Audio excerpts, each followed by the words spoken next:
So, ngayon po umaga ay pag-usapan po natin kung kayo may Bible, buksan niyo po sa Mateo 13:22.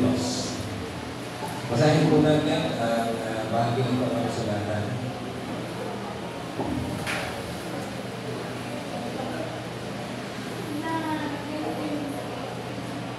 Mateo 13, ang talata po ang 22.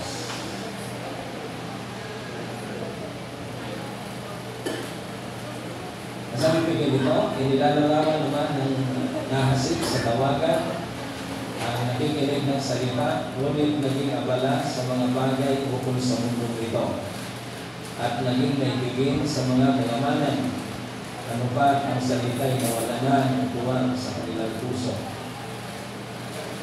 Kaya hindi ang makapamunga.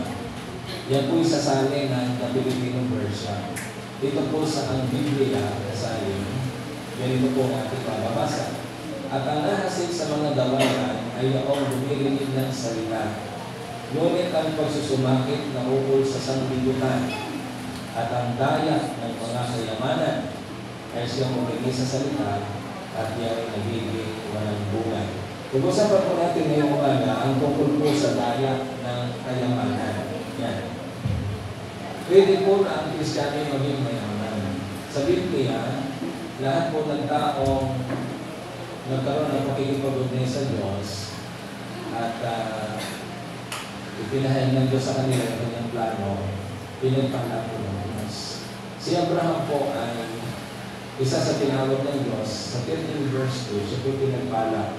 Bagaman siya po naglakbay sa lupa yung hindi niya kalalaman, iniwan niya yung kanyang negosyo, yung kanyang pamilya, yung lugar kung saan siya naroon nakatira, yun po yung prime city. Kumbaga siya yung syudad na kinikilala ng mundo. Pero saan meron siya mag-stay niya? At doon sa 13 verse 2 ng Genesis, kung ako'y hindi nagkakapali, ay siya po'y pinagpala ng Diyos. Let me just check. 13 verse 2 na aklat po ng Genesis.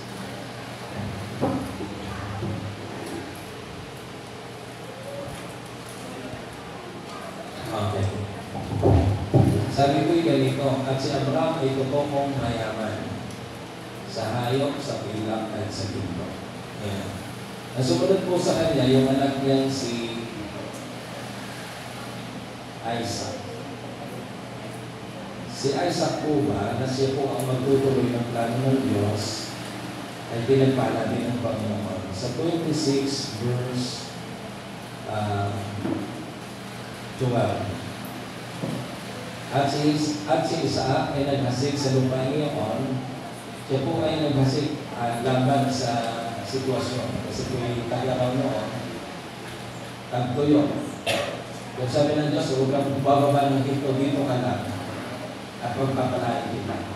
So siya po ay nakinig sa sabi ng Diyos, nung una na-influensya siya ng mundo kasi lahat ng kapitbahay na nag-a-abroad puntang Egypt kasi po ay tagtuyo, yun lang Egypt ang hindi apektado, diba po ng Nile River na naka-gabay po sa mapa ng Egypt na nagbibilig sa kalupaan ng Egypt. Kaya po hindi apektado ng tagtuyo. So dahil yun na lang ang chance para to survive sa tagtuyo, ay hindi siya po yung naglakbay na rin. But alam mo yung siya po yung nadoon na sa yung huling bayan, tapos ay Egypt na. Ano bang bayan ito? Yung Suwar? Sa Girar pala, sorry. Sa Girar. Kung siya po makadating sa Girar, ay nangusap ang Diyos. Sabi niya, huwag kang mababa sa Egypt. Nandito ka lang. Kung isa po ay may ginagawa tayo, pero pagka nakita ng Diyos na papalayo ang direksyon ko sa Panginoon, sasabihin siya ng Diyos lang. Mahalaga po yun. Pag sinabi ng Diyos, ito yung ikabubuti. Sa paningin ni Isaac ay siya ay ang ikabubuti ang magtulong mag-abroad ng Egypt. Pero siya po yung nakilig at siya tumigil sa lupa ng Diyos. Sinabi ng Diyos, manahan ka sa lupa ng ito. Pagkatapos po yung nag-hasip, sa paningin ng mundo, siya po ay nag-ibig na sila ang ulo dahil he is working against the circumstances. At yun kasi, sa kabanan naman nakakita ng tao, magkakasip, magkatanim, ay nagtuyo, hindi nga naulan. Pero siya po ay nag-hasip sa kapal niya, at to shorten, sinabi ng Bible, at umalis siya ng buko ng taong noon, the same year, the same season. Umalis siya ng tao yan ng tig-isandaan at pinipala siya ng Panginoon. So, puputi ko lang yung binhi niya, pero umalis siya ng tig-isandaan. 100-fold yung return. Kumbaga, isang balde, nagami siya ng 100 balde. 100-fold ang return. Pagkatapos, sa 13, at naging makila ang lalaki. Ayan. Siyempre po, kumagat ang kanyang buhay, nagkaroon ng increase. At lalong naging dakila hanggang sa naging totoong dakila. Ayan. So, paano po ng pangat yung kanyang buhay? Kasi po ang pabor ng Diyos ay nasa kanya. Mahalaga po, pinag-uusapan natin ng mga nakaraan, yung pabor ng Diyos. Mahalaga ang pabor ng Diyos. Pag nasa iyo ang pabor ng Diyos, sasamahan ito ng pabor ng tao. Kasi makikita ng mga tao, nasa iyo ang Panginoon, ang pabor ng Diyos. Kaya siya ay magtitiwala sa iyo. Siya ay ipopromote niya, gagawin ka niyang tagapamahala ng kanyang pag-aari. Katulad ng nangyari kay Joseph, nakita ni Potiphar na ang pagpapala ang pabor ng Diyos ay nasa kanya. Kaya lahat ng kanyang gawin ay pinagpapala ng Diyos. Kaya mula doon sa agricultural business, hanggang sa lahat ng uri ng business na meron siya, ipinamahala na kay Joseph. So si Joseph na naging general manager of all his businesses, wealth and possessions. Ano po? Pinagpala siya ng Panginoon. So, ngayon, pagka po ang pabor ng Diyos ay nasa iyo, hindi sabihin nila magkano problema. Nagkaroon ng problema si Joseph kasi po ay nagustuhan siya ng Mrs. Potiphar. Siya ay magandang lalaki, mabigas, matalino, at higit sa lahat, pinagpapala ng Diyos lahat yung dito. Kaya nakikusap si Mrs. Potiphar na magkaroon sila ng relasyon. Sumali ka mong si Joseph. At palunulit, araw-araw na nanunulog si Mrs. Potiphar, araw-araw din tumatagi si Joseph. Hanggang sa araw. Nung ginagawa ni Joseph, ang kanyang naman, kailangan niya pumasok doon sa kanya sapagkat nandun yung kanyang opisina. Nung makita ni Mrs. Potiphar yung pagkakataon na sila na lang dalawa, ayun, ang diablo po ay yan, nagkumawa na. Nagbukso na ay Joseph, pinili ang puso siya. Dahil at kasama yung pag-uusap, sige yung mga panako, magkaroon tayo ng relasyon ng lupo. Parang katulad ko kay Joseph. Nagkaroon si Joseph ng problema sa pagkasabi ng kaibigan sa panig ng Panginoon sa katotohanan. So, eventually, yun ay naging ginamit ng Diyos upang muli siyang pinangalan. Siya po ay pinuramot ng mga kapitan ng bantay dahil nakita ng kapitan ng bantay ang pabor ng Diyos sumasa kanya.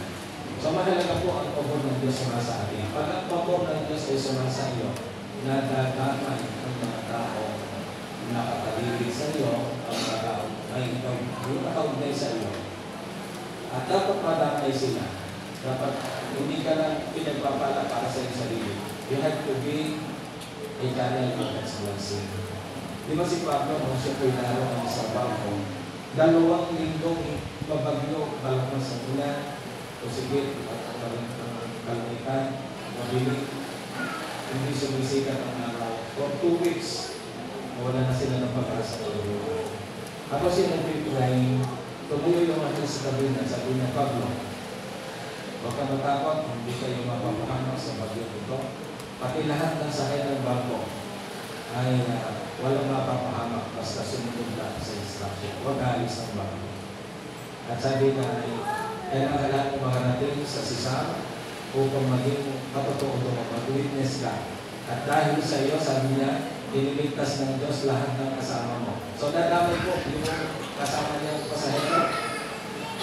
Sabi niya, dahil sa iyo, sapagkat may plano ang Diyos, galing ka doon sa emperador na sisa upang magpatotoo, lahat ng sakay ng barko, maliligtas din kasama. So dapat po ganun tayo.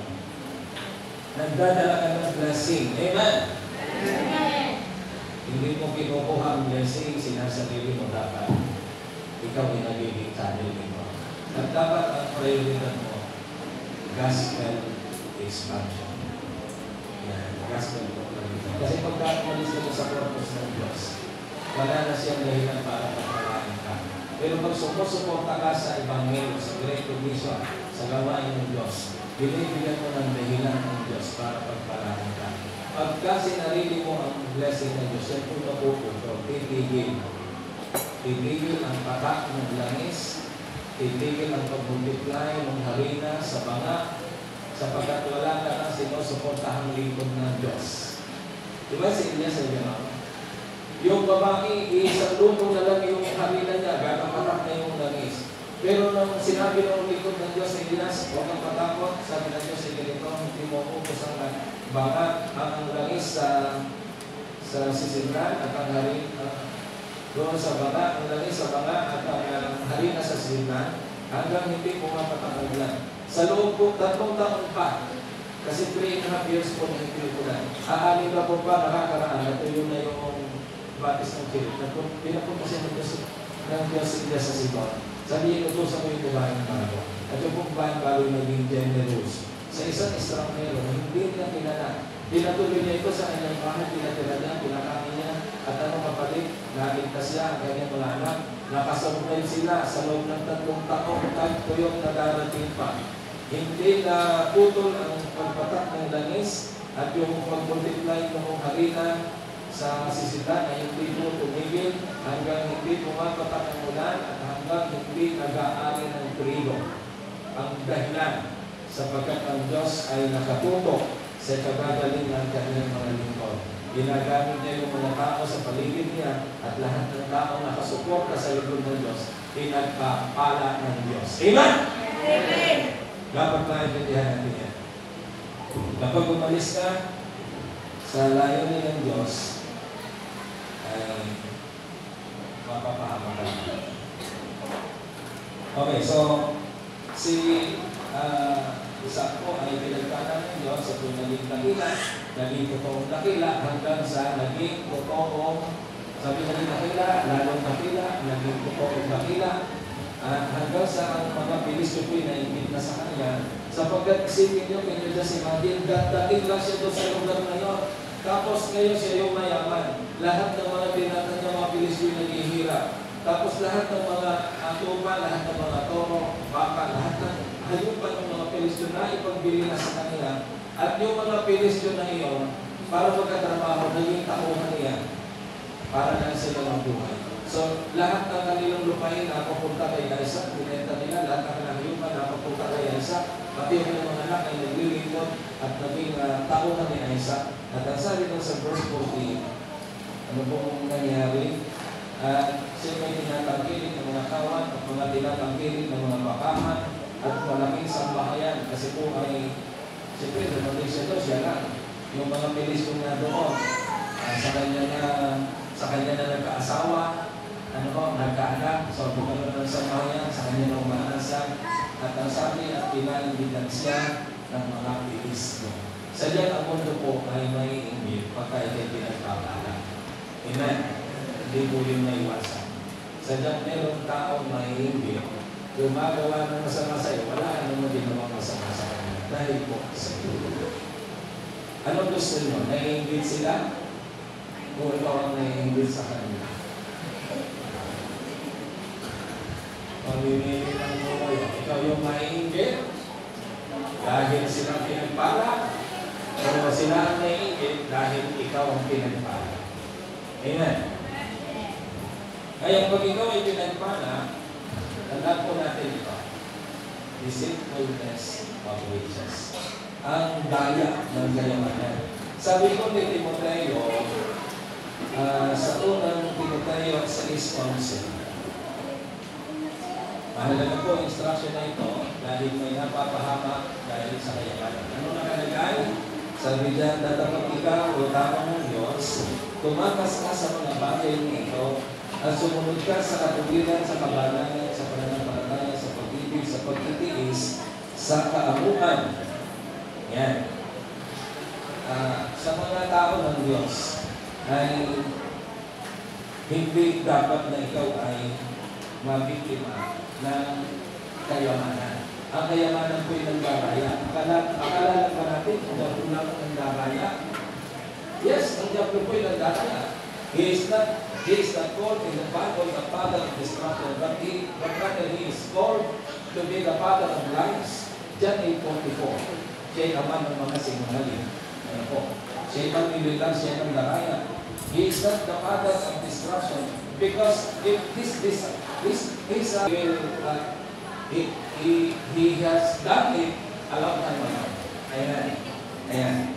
Ginawa na niya matagal ng panahon. Pero dahil hindi niya ito kayang gawin, as long as you are in the center of God's will, hindi magagawa ng diablo na ikaw ay kanyang dalawin hanggang nandong ka sa kalooban ng Diyos. Sabi lang sa 1 Peter 5:8, the devil is like a roaring lion walking about seeking whom he may devour. Why he is walking about? Why he is walking about? Bakit siya ilaligid? Bakit siya naghahanap ng masisila? Alaligid? Eh nandun sa bintay yung mga ship. Bakit hindi niya magawang pasukin yung tulugan ng mga ship? Kasi sabi ni Jesus, sa John 10:9, mistaken, sabi daw, I am the door. Wow! He is the door. If Jesus Christ is the door, how can you come and enter into that door? Amen? Ano pa yun sa John 10:9?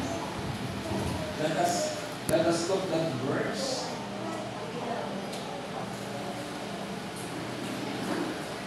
Check lang po kung tama ang ating pagkakabanggit. John 10:9.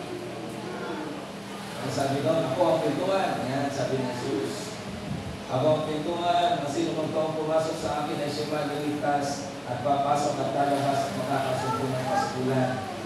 Verse 10, hindi pumapalit o magnanakaw, hindi o magnakaw at pumatay ang pumusa. Ako'y naparito upang sila ng buhay at upang sila maligtas. Yan. Ang magnanakaw po, hindi sa pintuan ng daan. Anong sa sila na daan? Kita sila daan. Yung bintana na kahit may baka, ginadya ka nila. Masira yung pagkakawil din ng baka. Meron silang dalawang cutter.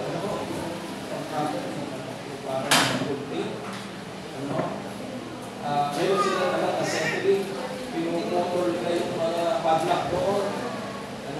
Hindi sila dadaan doon sa pintuan. Sabi ni Jesus, ako kasi ang pintuan. Amen?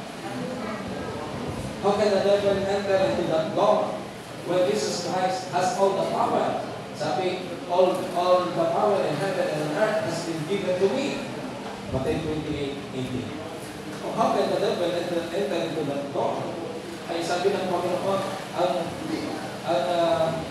para mabuha ang bihag ng taong malakas sila, kailangan may dumating na mas malakas at kanyang magakos ang taong malakas at makuha niya lahat ng pag-aari niya at kanyang mapalaya. Sabi sa 1 John 4:4, He who is in you is greater than he, talking about the world in the devil, is greater than he who is in the world. Amen? Kaya ba nung dadaan si Satanas doon sa pinto, ay si Jesus ang pinto, ay si Jesus ay mas makapangyarihan, mas malakas kaysa sa diablo na kaaway ng Diyos. Amen? Amen. Praise the Lord. Kayo ba iman dyan? May kailangan ba dito? Praise the Lord. So, tingnan mo natin, dahil mahaba-haba ang pagkakakunin ko, nagpili lang ako ng, I think, 4 example. May mga tao bang napapahama dahil sa kayamanan. So, let's see from the examples, ano yung naging pitfalls nila. Bakit sila ay nahulog? Actually, mayroong pamilya kaya because of our limited time. We have to share that about the message. Ang una po yung mayaman na lang.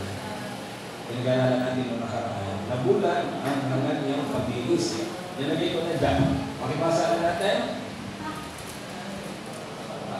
lang. Ayan. Basahin natin yung mayamang ngayon. Nagulat ang hangal niya pag-iisip at hindi na nakita ang kaliwanagan ng Ebanghelyo. Ulit-ulit ko sinasabi yun sa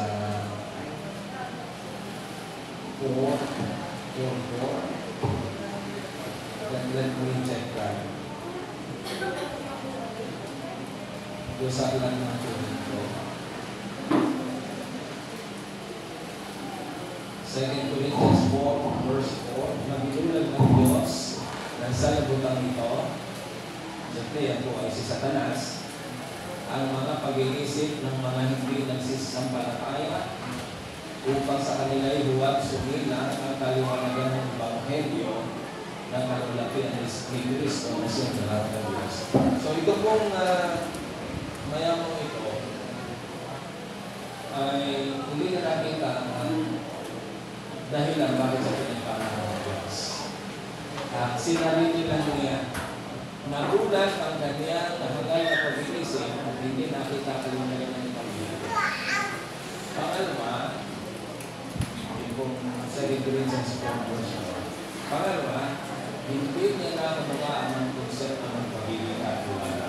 Ang talata po, 24:1 na tao. Sabi daw ng langit at ang lupa ay sa Panginoon at lahat ng narito, including you and me. Everything that you possess, everything that you have, has been given by God. It is just a no from God. Kahit lang po ng Diyos. Kahit kaya yung buhay ko, kahit lang ng Diyos. Kahit kaya yung lakas mo.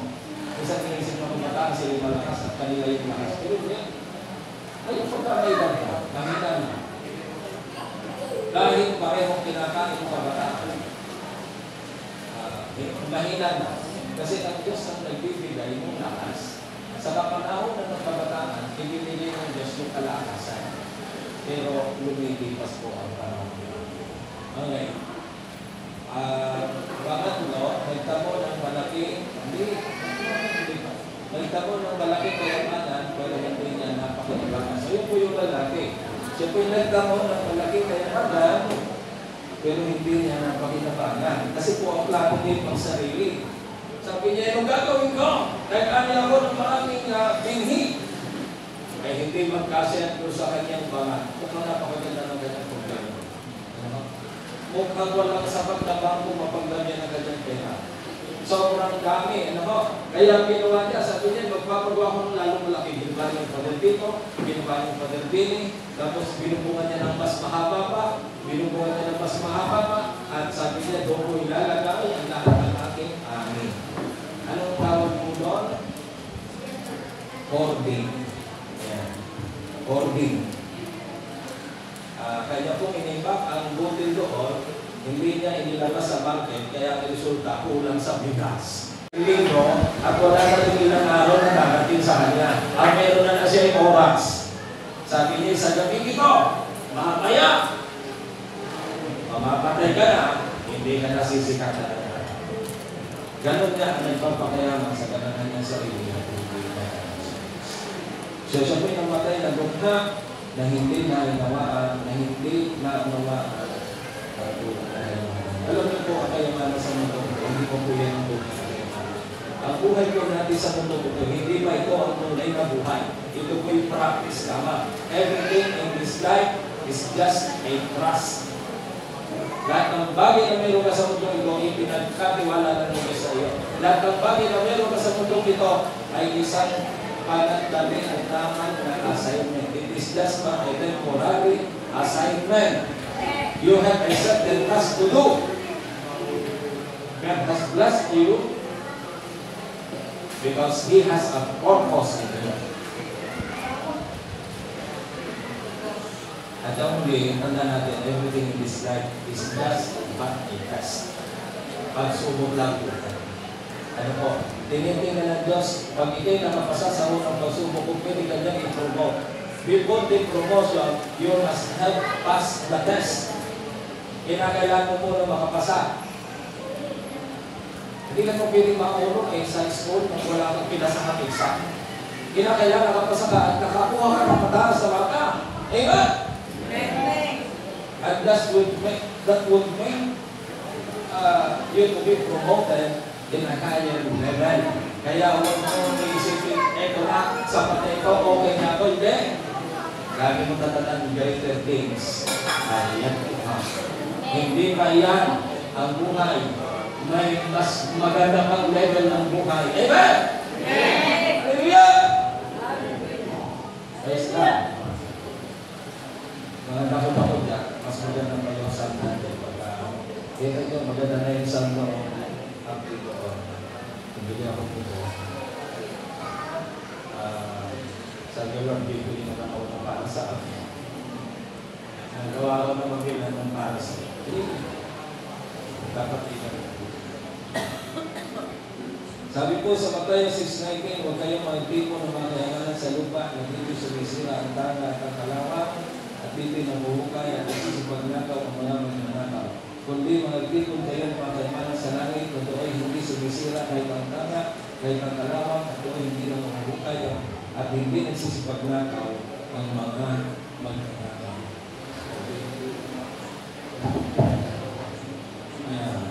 Praise the Lord.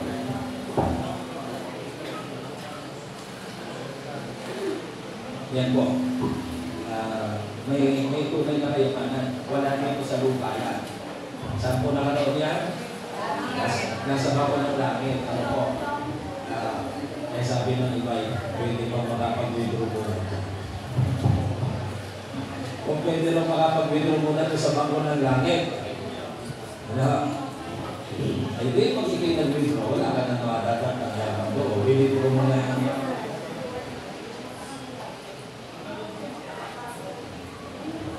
Sabi po sa unang Timoteo sa 8:8, turuan mo silang gumawa ng mabuti, magpakayaman sa mabuting gawa, maging bukas ang kalat at matulungin sa kapwa. Sa ganitong paraan sila nakapag-iimpok para sa hinaharap at magkakamit ang pinilalunan. Yan. Doon sa langit may bangko. Sabi ng mga pag-ipon man ang kayamanan sa langit. Ngayon, para ikay makapag-ipon mo, sabi sa unang Timoteo 6:8, gumawa ka ng mabuti. Ayan. Magpakayaman sa mabuting gawa. Dapat hindi ka mayaman sa utang. Mayaman ka sa mabuting gawa. Amen? Kung mayaman ka sa pagkilya, sa pera, dapat mayaman ka rin sa mabuting gawa. Maging bukas ang palad at matulungin sa kapwa. Yung paraan para ikaw ay magkamayaman. Maging mayaman sa mabuting gawa. Maging bukas ang palad at matulungin sa kapwa. Sabi rito, sa ganitong paraan sila makapag-iimpok para sa hinaharap at magkamit ng tulong na buhay. Sabi doon sa Efeso 2:10, tayo po ay iniligtas ng Diyos para sa mabubuting gawa.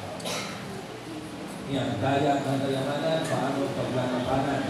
Una natin example, yung mayaman na yan, ito po yung pangalawa, yung abogado ng kautusan.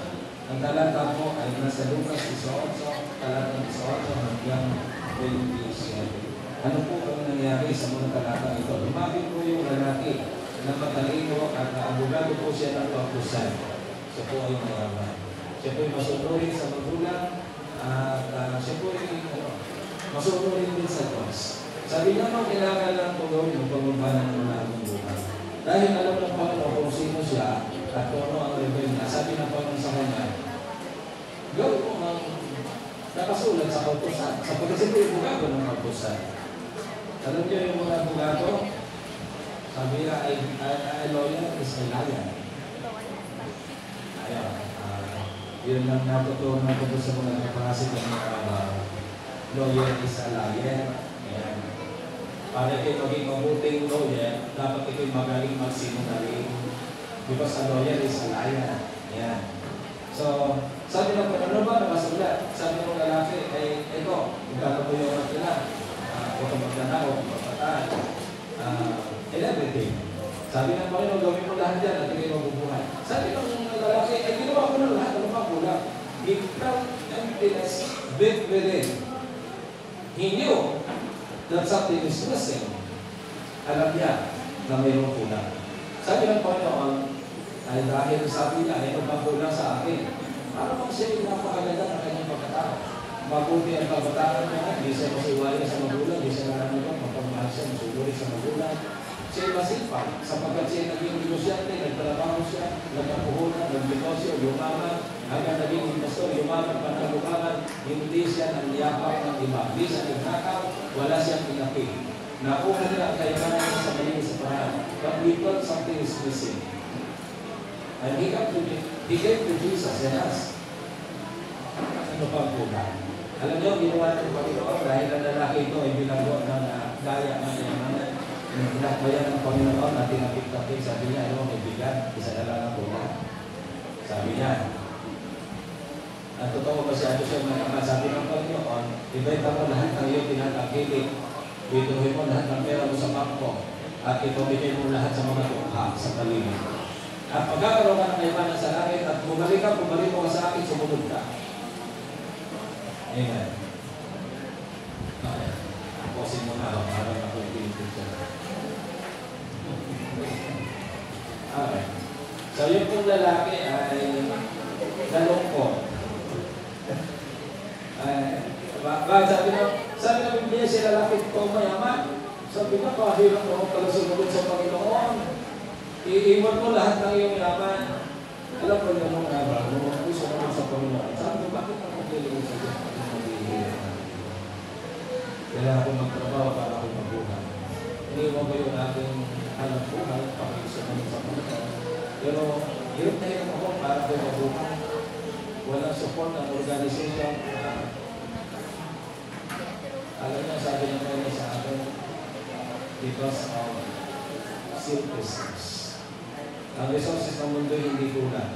Nahawakan lang ito ng mga tao sa kayamanan. Kaya naghihirap ng mga tao sa mundo ngayon, hindi dahil kulang ang resources ng mundo. Mayroon yan, hindi lang na ipamamahali ng tama. Naipon na naipon, 90% of the wealth of the world goes on to 10% of the people. And the 10% resources of the world goes on to the 90% of the population of the whole world. Yung 10% ng populasyon ng mundo ang napukontrol sa 90% ng kayamanan ng mundo. At yung 90% ng dami ng mga tao naghahati-hati, nag-aarawan sa 10% na resources ng mundo, kaya naghihirap ang mundo. Hindi dahil kulang ng resources ng mundo, kundi nahawakan ito ng mga sakit na tao. Ayan. So yung kung lalaki mayaman ay masunurin, ayan ang supposito. Nung sabi ng pinibenta mo, hindi mo sa mga tukha, ay naman po siya. At siya ay tumalikod sa Panginoon, umuwi ng kanyang lakad. Sabi ng Panginoon, napakahirap ka ng mayaman ay makapasok sa kanyang lakad. Hindi po dahil mayaman, kundi dahil sa pag-ibig sa Panginoon. Yan po ang daya ng kayamanan. Yung ikaw ay magkaroon ng pag-ibig sa pera, to the point, you became selfish. So yung pong lalaki matalino, pero siya po nadaya at ang nakapagdaya sa kanya ay yung kanyang resources. Alam niyo yung isang pastor na tinulungan ko na dahil sa pinahospital.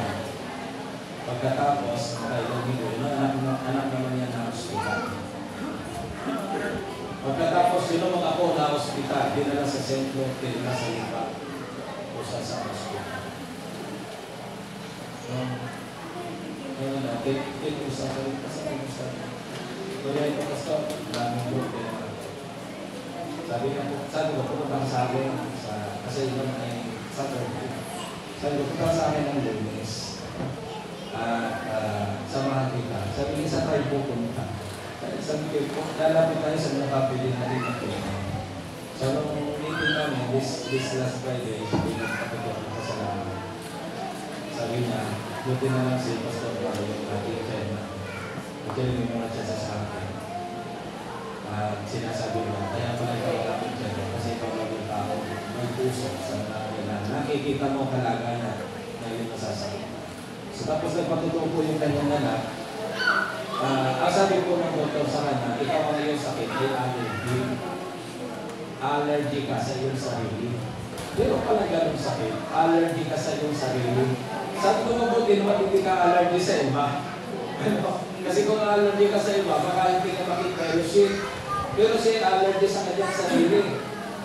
Yung sabi niya, pagka daw siya nagkakaroon ng period, nakakatalo kanyang katawan. Ano? At siya ay tinakapos ng paghinga. Sabi ng doktor, ikaw ay allergy sa iyong sarili. Kaya binigyan siya ng mga gamot, tama-tama, nakuha ng gamot ng doktor sa sentro. Sabi niya, isang doktor lang, napakaraming doktor ang tapat sa lima.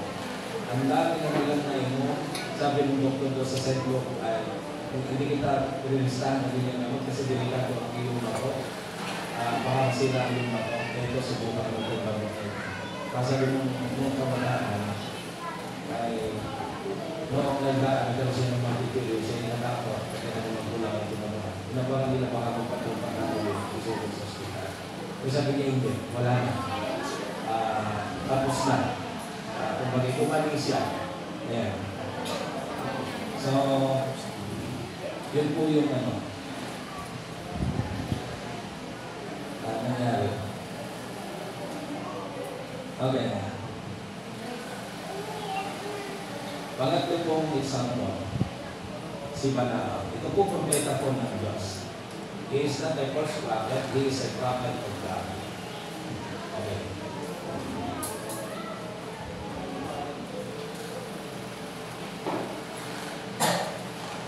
Sino po ba itong si Balaam? For us to see, and pagkagalan din nila namin ang langkap ng maglalak po.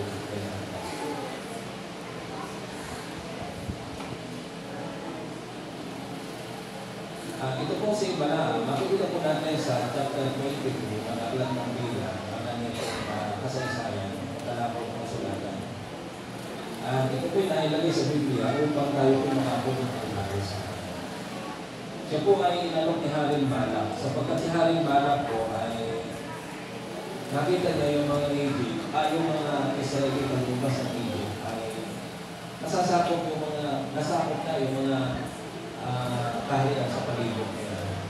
Alam niya siya nasusunod. Natatakot yung mga Moabites na lumaban sapagkat malakas ang bayan ng Diyos at sumasakula pa. Kaya nag-isip siya ng paraan na naalala niya itong si Balaam, siya po ay propeta ng Diyos. Sabi niya, ang tanging paraan naman para kung magtagumpay sa Israel ay sa pamagitan ng halika, pumunta ka sa akin at bibigyan kita ng malaking pagpapalo. Sumpain mo lamang ang bayan ng Diyos.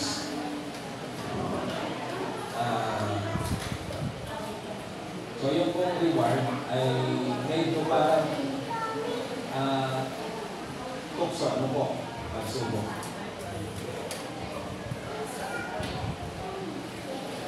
So ang sabi po ni Balaam ay for us to see the story like as open the book of Numbers 22. Ito sa verse 9, at siya'y nagutos ng mga sugo kay Balaam na anak ng Beor, hanggang sa pito na nasa tabi ng ilog, hanggang sa lupay ng mga anak ng kanyang bayan. Upang tawagin siya na sabihin na ito, may isang bayan na lumabas mula sa Egypto. Narito, kanilang tinatakpan ang ibang mga lupa at sila'y nakakatayo laban sa akin. Parito pa ngayon sa verse 6. Sinasabi ko sa iyo na sumpayin mo sa akin ang bayan ito, sapagkat sila'y totoong makapangyarihan kayo sa akin. Marahil ako'y mananaig na aming masasaktan sila, at aking sila mapapalaya sa lupain, sapagkat alastas ko na ang iyong pinagpapala ay mapalan at ang iyong silusang pa ay mapapasama.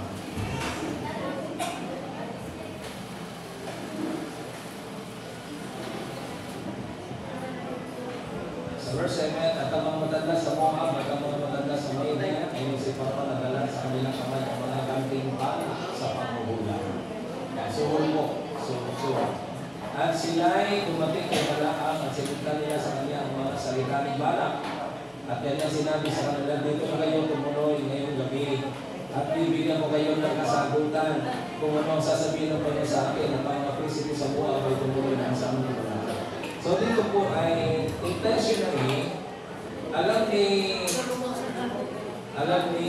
Balaam na wala siyang kapangyarihang sumpain ang bayan ng Diyos. Kaya sabi niya, mali pa ng sumpain ng Diyos, pumalig sa kanyang Diyos, sumpain ng Diyos yung Israel. Sabi niya, yun ang kanyang isip, mas mabuti kung ito ay gagawin ng Diyos, makakakuha siya ng reward. Kaya sabi niya, kung na kayo umalis, mag-i-inquire ako sa Panginoon para malaman yung agad na sagot ng Diyos. Baka mamaya, pwede pa lang sumpain, hindi magkakaroon siya ng reward. Sabi niya, huwag na kayo munang balis, dito na kayo magpalipas sa gabi. So apparently, Balaam had an ulterior design. Nagkaroon po siya ng personal interest sa pera. Doon sa upa. At kanya sinabi sa kanila, dito na kayo tumuloy ngayong gabi, verse 8. At bibigyan ko kayo ng kasagutan kung sasagutin ko sa akin at mga preso sa lupa para tumuloy ng kasama ng Balaam. Verse 9, at ang Diyos inapamot kay Balaam at nagsabi, sino mga tao itong kasama mo? Ano po ang sagot? Sinabi ni Balaam sa Diyos, si Balak, anak ni Zippor, hari sa Moab, pinagpasubo sa akin na sinasabi, narito ang bayan na lumabas sa Ehipto, ay tumatakip sa ibabang lupain, ngayon parito ka, pag sumpain ko sila sa akin, marahil ako'y makikipagbaga sa kanila, at sila'y aking magpalalayas. At sinabi ng Diyos kay Balaam, take note of that word. It is a word from God. Verse 1. At sinabi ng Diyos kay Balaam, huwag kang paromong kasama nila, huwag mong susumpain ang bayan sapagkat sila'y pinagpala. Amen. Alam ba mo na ikaw ay pinagpala? You are greatly loved. You are highly favored. God's amazing grace is on you. Because you are the chosen people. Ang sino mang susumpa sa iyo, sabi ng Diyos ay susumpa mo. Ang sino mang magiging kalaban mo ay magiging kalaban mo. Ang sino mang magpapala sa iyo ay pagpapalain mo. Why? Because you are His people.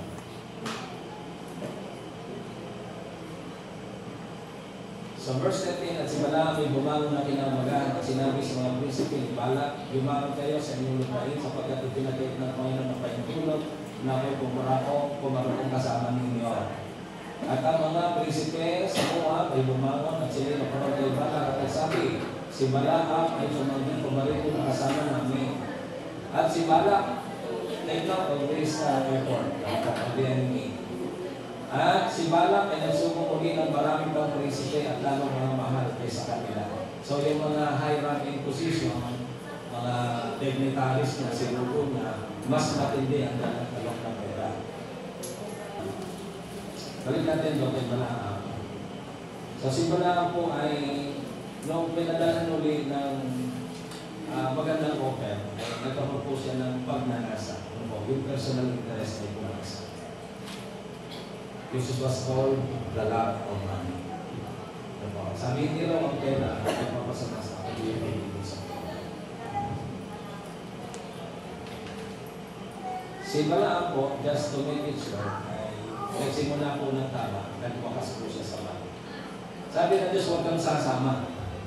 Ay nung nagkaroon ulit ng mataas na open, nag-try ulit siya, Lord, pwede ba ako sumama? Ang kulit niya, ano po?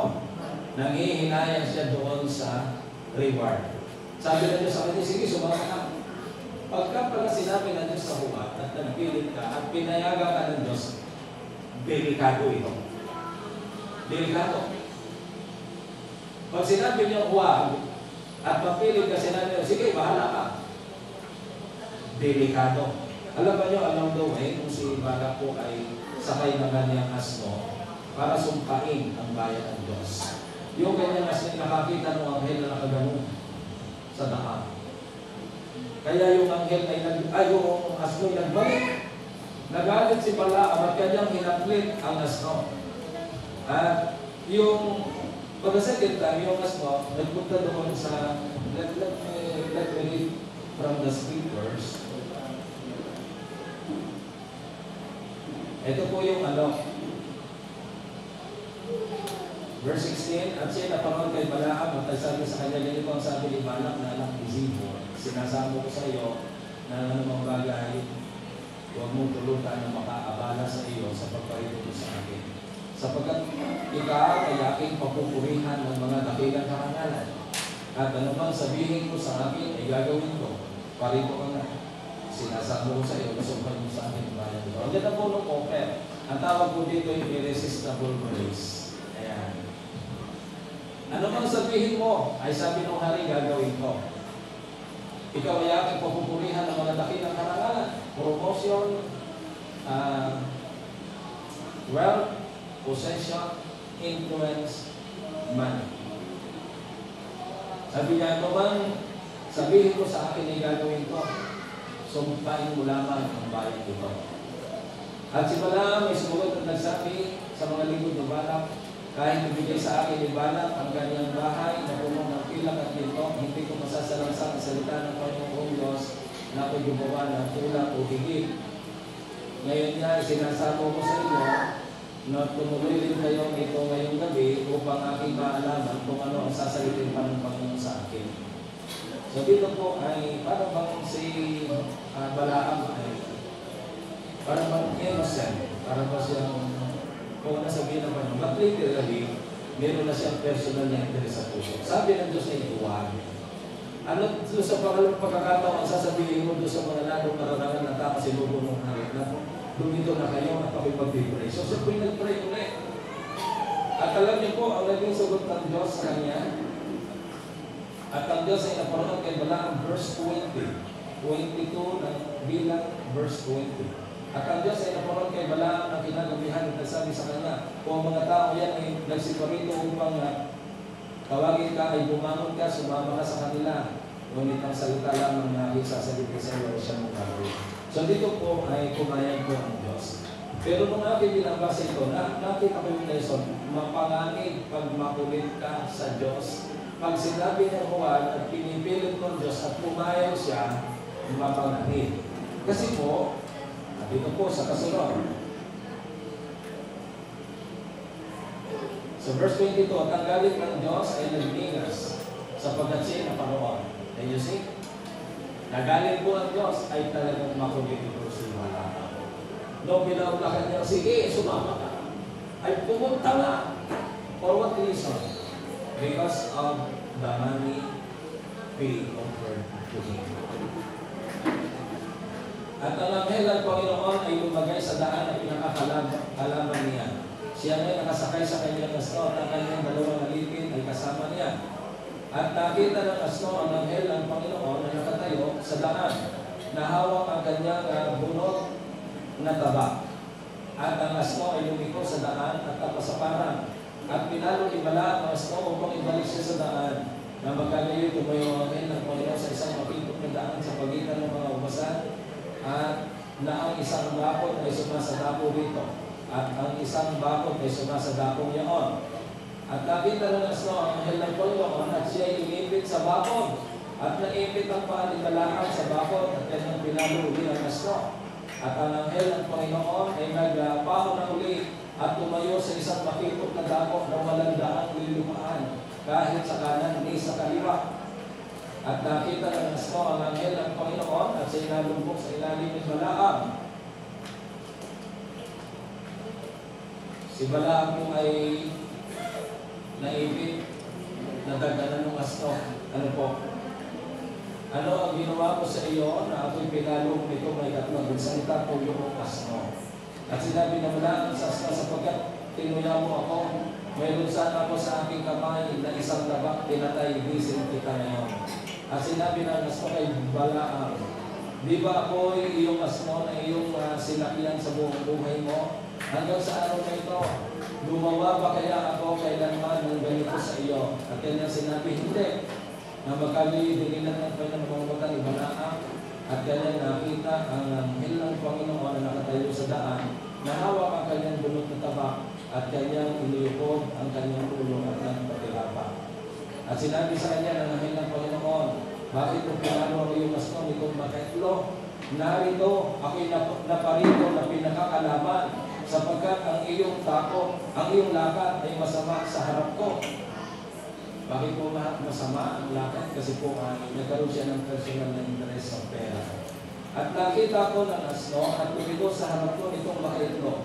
Kundi siya lumihi sa harap ko, ay tunay na ngayon ay napatay kita at naligtas ang kanyang buhay.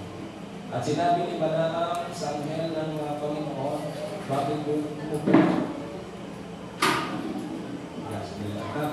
Nakita ko ng asno at tumito sa harap ko nitong makaitlo.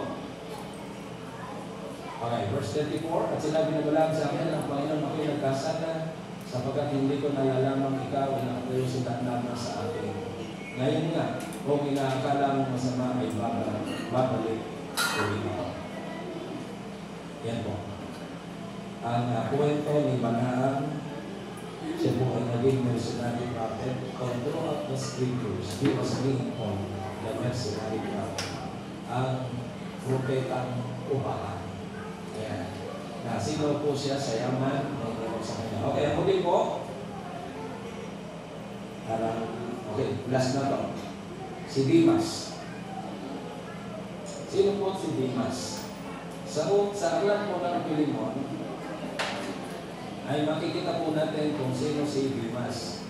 Si Dimas po ay dating kamanggagawa po ni Pablo. Basahin po natin ang aklat ng Pilimon sa 1:24 para makilala natin sila kayo si Dimas. Ito po yung mga bati si Pablo kasama mo si Pilimon. At gayon din ni Marcos, ni Aristarco, ni Dimas at ni Lucas na aking mga kandidato. Ito po yung final greetings. Binabati ka ni Papa sa verse 23 na aking kasama sa pagkabilang mo kay Cristo Jesus. At gayon din ni Marcos, sino po Marcos ito? Ito po yung sumulat ng Gospel of Mark. Ni Aristarco, ni Dimas at ni Lucas. Sino po yung sumulat? Ito ay si Dr. Lucas na sumulat ng Evangelyo ng Lucas. Sino po yung mga kamanggagawa ni Pablo? Doon sa Colossus 4:14. Ano po ang ating makikita doon tungkol kay Dimas? Ang sabi po dito sa Colossus 4:14, pinabati kay ni Lucas ang mahal na magkagamot at ni Dimas. During that time, si Dimas po ay kasama ni Pablo ng Pilimon para po sa kapakanan ng Evangelyo. Sila pinag-ministry. But later, nung si Pablo po ay matindi ang pangailangan ng kasama sapagkat siya po yung nakusahan, walang ibang tumayo para kumapit mag-alor sa kanya, tanging siya naman. Siya po ay nakulong at nung siya po ay nasa panganib ng hatol na kamatayan, ito po yung panahon na si Dimas ay iniwan po siya. Ano po? Nilagay ko na po dyan. Undoubtedly, Paul was deeply let down by Dimas. Siya po ay iniwan, tinalikuran. It's never easy to see a friend and associate in whom you place your trust, forsake you in the midst of hardship.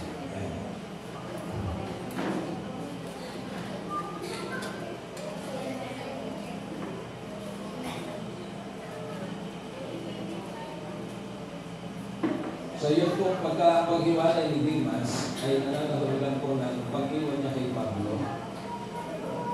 Hindi lang po ito dahil sa hirap, kundi ito po ang spiritual issue. Doon sa next line, sabi po doon, Dimas left Rome because he fell in love with the word. In other words, Dimas chose the corrupt value system of the unsaved world over what heaven values. Sabi po sa 2 Timothy chapter 4 verse 9,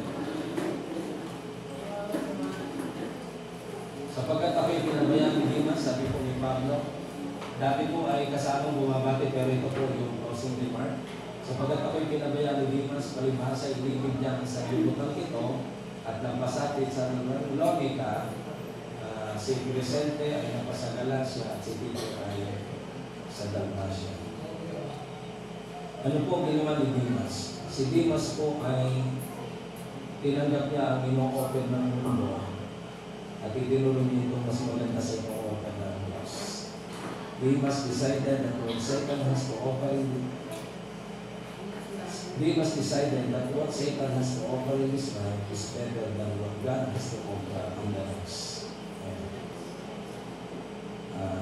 Inibig po ang sanlibutan at iniwan ang naman ng Diyos. Sa pagbumakas, this is my final word of encouragement. Basahin po natin. Malinis ang kaisipan ni Eva.